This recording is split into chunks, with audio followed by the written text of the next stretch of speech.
Meteorologists are at a loss to explain what is causing this weather and why it has taken life to rise.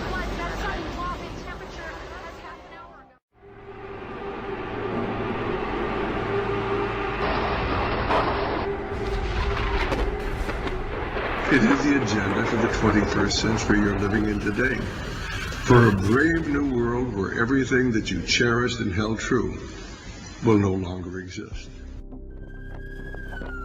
Wildfires threatening popular resort towns in East Tennessee. If you are a person that prays, we could use your prayers. At least 14 fires near the Smoky Mountains National Park, forcing mass evacuations. We've packed our valuables ready to go if we need to. Endangering homes and businesses in nearby Gatlinburg and Pigeon Forge. At one point, 30 buildings engulfed in the fires, including the 16-story Hilton Hotel. This amateur video posted on social media shows the raging fires just outside the hotel's windows, guests anxiously watching from inside.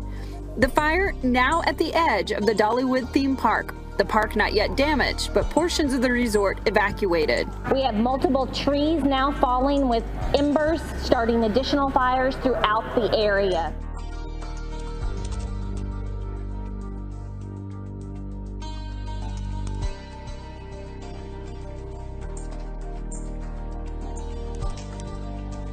Look at this. Lightning and high winds could fuel deadly wildfires in Tennessee.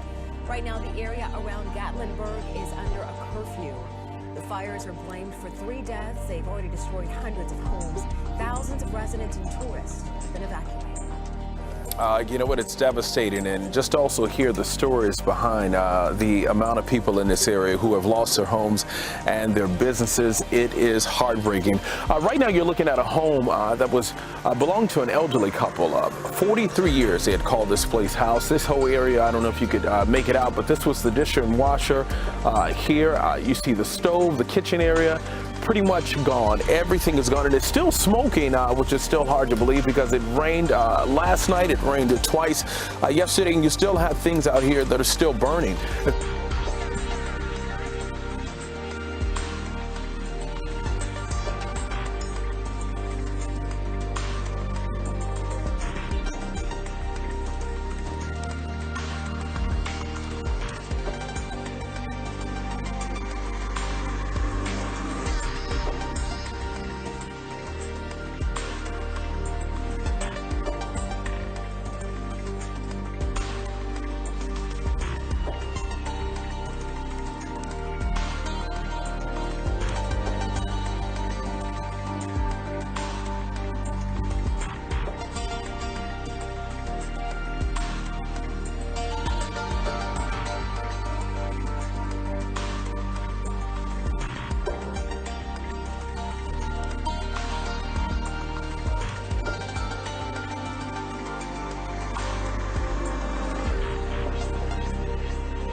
كاسي قاعدة تحت علقة والله منصح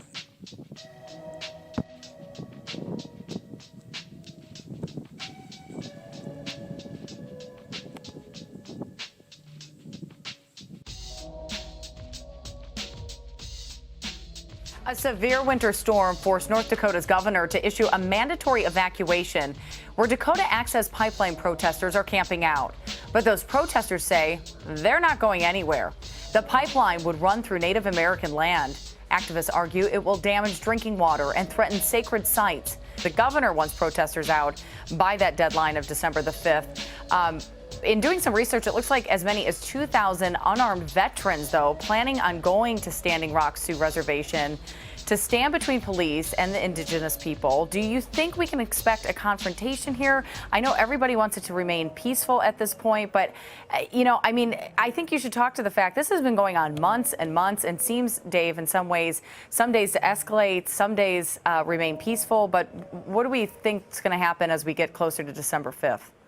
I think what we're hoping and what I'm hearing from the veterans groups that you have talked about is that they're going to try that it's going to be a peaceful situation. They're going to be between the protesters and law enforcement.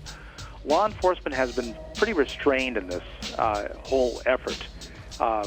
They have not come in and, been real forceful, but they do respond when provoked. And, we've got a small group of protesters who are not Standing Rock Sioux, who are kind of egging things on from that sense, and they provoke things, and that's what has caused the confrontations at times.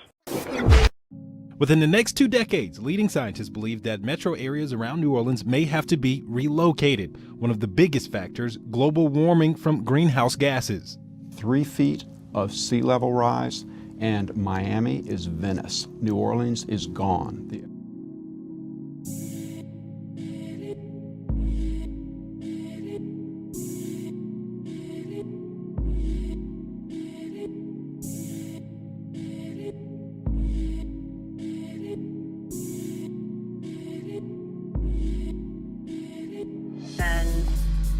On the bright side of things, we have the scientific capability to know that this is coming. President-elect Donald Trump has made it very known what he thinks about climate change and made it even clearer with his choice to lead the EPA transition team. Climate change skeptic Myron E. Bell.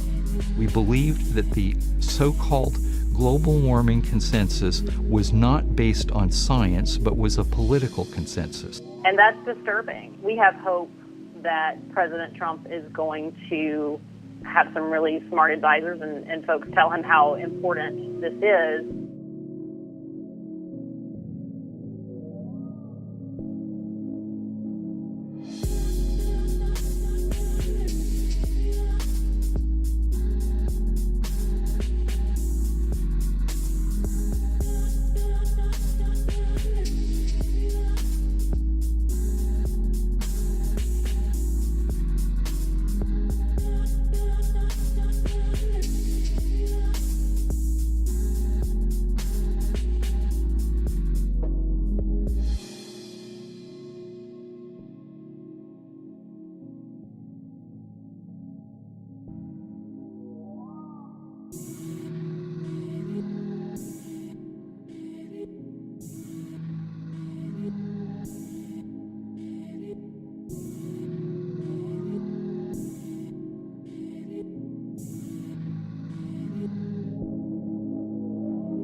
Clearly the spawning is down this year because there are so few acroporid corals left.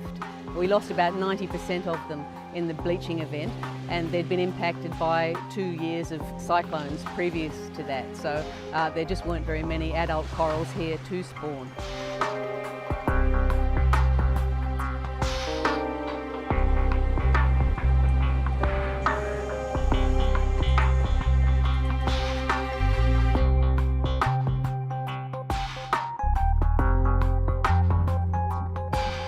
Australia is the largest exporter of coal in the world, and we've seen this year really significant support for a massive expansion of the coal industry. So we think the first thing that they need to be doing to take the health of the reef seriously is to start with a ban on new coal mines.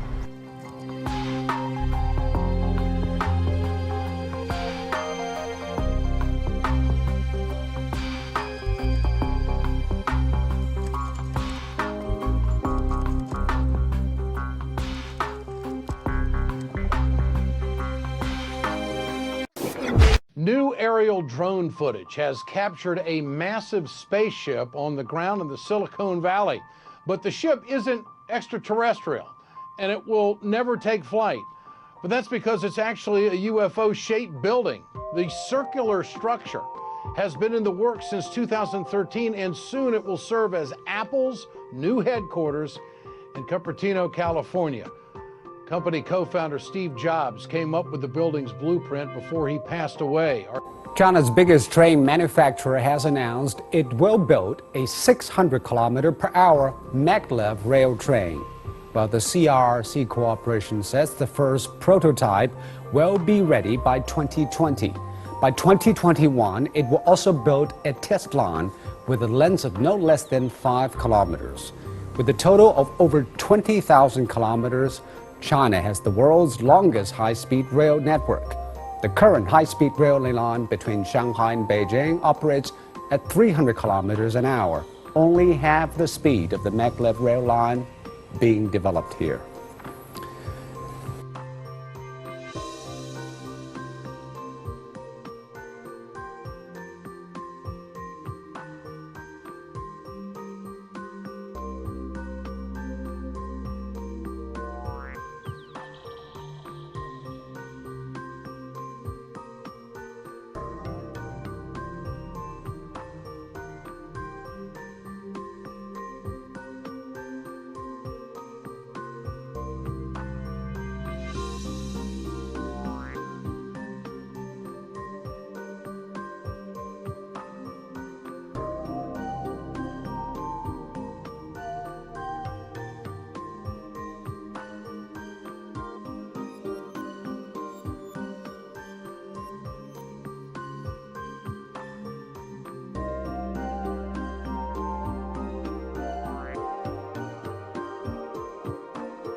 Dr. Stein, at this point, do you have any evidence at all, actual evidence of voter fraud, of fraud at the ballot boxes?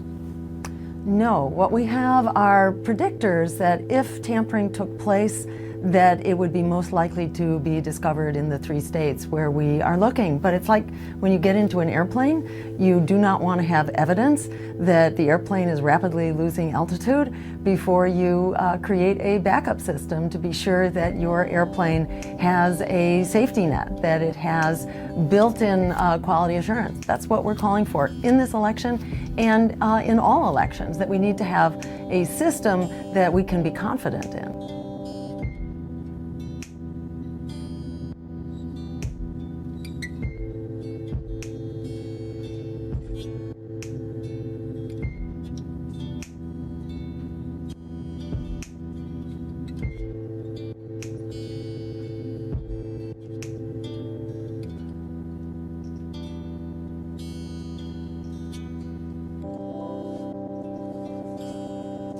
Protesters of the Dakota Access Pipeline are currently in a standoff with authorities in the middle of a snowstorm. Today, law enforcement said those who remain at the protest campsite despite an evacuation order do so at their own risk. The site is growing with activists wanting to support members of the Standing Rock Sioux tribe and allies. The governor says the evacuation will help save lives in harsh winter conditions, but the tribe calls the order an attempt to cause fear. They want to protect the land and water supply they say is threatened by the pipeline.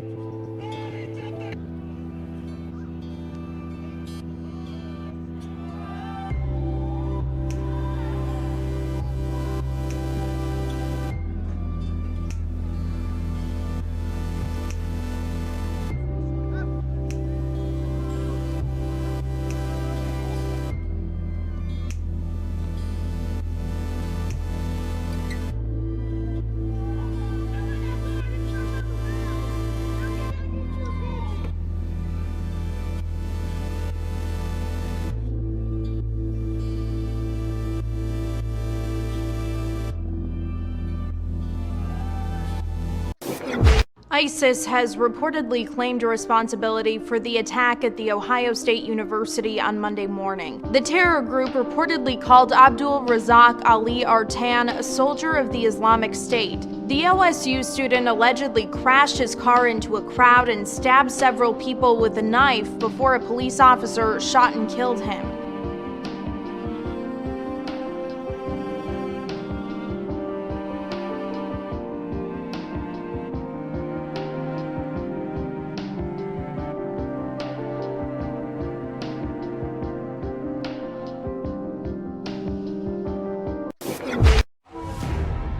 We do stand on the edge of a great new era. We built this great industrial powerhouse. The whole idea of industrial capitalism in the West, government that was going to invest in infrastructure. It is a time for pathfinders and pioneers. What happened to the American century? The share of income that we put into infrastructure has gone down starkly. If you travel around the country, there's just not that much that's new. What happened to America's ideal of progress? All these things that had been established after the Great Depression fell apart.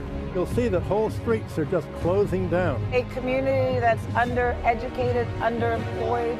Baltimore was a blue-collar town. Now the air quality is wonderful because there's no industry here anymore. It's beyond life. Detroit had a population of about 2 million people in 1950. It's now a little over 600,000. A huge percentage of the budget goes to the military. This is an economy that's based to a large degree on killing people. If you were to cut the military budget in half, we'd have a depression in the United States. So they're literally working full-time and making poverty wages. You have 1,600 vacant houses. It's insane. They said, let's save a few dollars and pump the water in from the Flint River. Decades and decades of being ignored. Americans are finding themselves in a desperate situation. They're new slaves. A lot of talented people here, but you will never know because of the reputation we got. If you're an entrepreneur right now in America, the last thing you want to do is take risk. This is not a world I want to take risk. America is not the pillar of democracy and freedom that it was once seen to be. Here we are, naked in front of the world. It's a real tragedy.